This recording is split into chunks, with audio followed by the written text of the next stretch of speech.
بسم الله الرحمن الرحيم الحمد لله رب العالمين والصلاة والسلام على أشرف المرسلين سيدنا ونبينا محمد وعلى آله وصحبه أجمعين.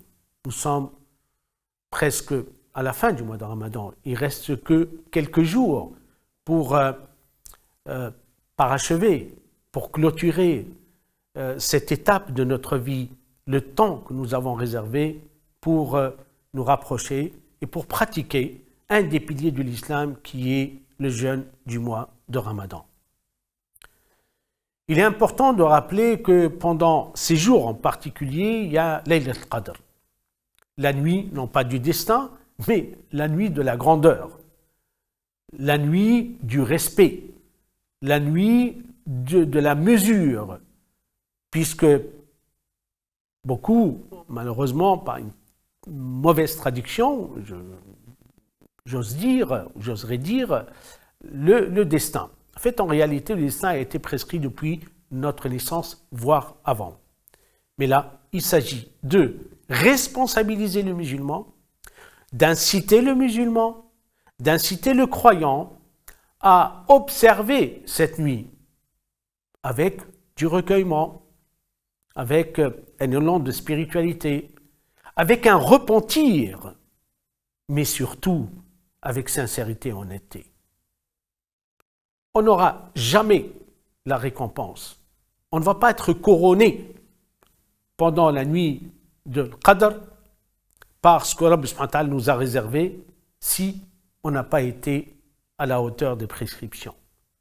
Si on n'a pas capitalisé, investir dès le début du mois de Ramadan, voire avant, jusqu'à cette nuit miraculeuse, cette nuit exceptionnelle.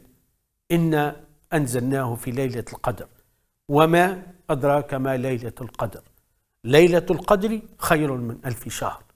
تنزل الملائكة والروح فيها بإذن ربهم من كل أمر سلام هي حتى مطلع الفجر. Ainsi, Allah subhanahu wa ta'ala décrit cette nuit. Ainsi, Allah subhanahu wa ta'ala présente cette nuit à nous en tant que croyants. Mais surtout, il faut, je crois, déconstruire ces idées reçues sur cette nuit.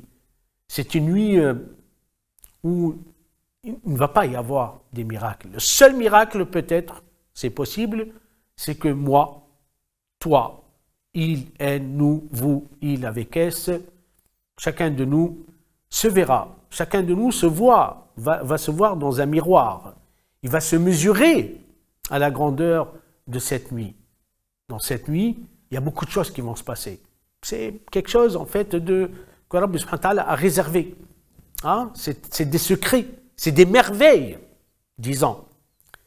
Pour atteindre ces merveilles, pour avoir ces merveilles, pour avoir, en fait, le mérite de cette nuit, je crois que là, nous devrions le comprendre et arrêter, en fait, de se mentir à soi-même, arrêter de ne pas être honnête avec soi-même, arrêter de se voiler la face pour dire que c'est bon, ça y est, là, je vais aller avec des repas, je vais passer toute la nuit, mais non, on n'est pas obligé.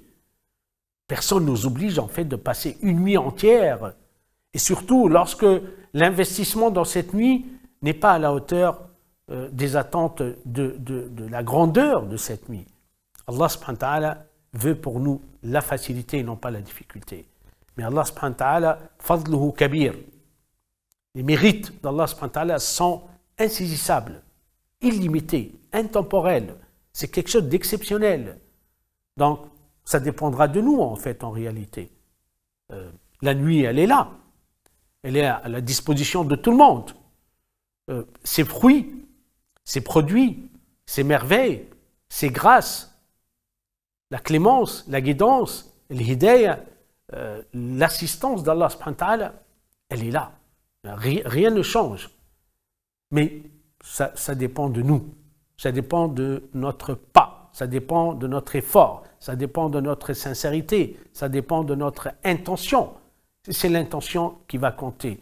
Avec, bien sûr, une volonté, une détermination. Avec une détermination d'être meilleur, de faire mieux et d'être parmi ceux qui mériteront les récompenses et les merveilles de cette nuit. Cette nuit que, je rappelle comment, avant de finir, qu'effectivement, elle se déplace. Elle se déplace, oui, effectivement, en fait, elle n'est pas comme nous l'avons toujours imaginé. Ça pourrait être, je ne dis pas non, le 27, oui, bientôt. Mais quand même, je crois que là, c'est un appel aux musulmans, c'est un appel à chacun de nous de prendre ses responsabilités. De prendre ses responsabilités, d'être responsable vis-à-vis de soi-même et surtout d'être honnête et sincère avec le Créateur, Allah subhanahu wa ta'ala.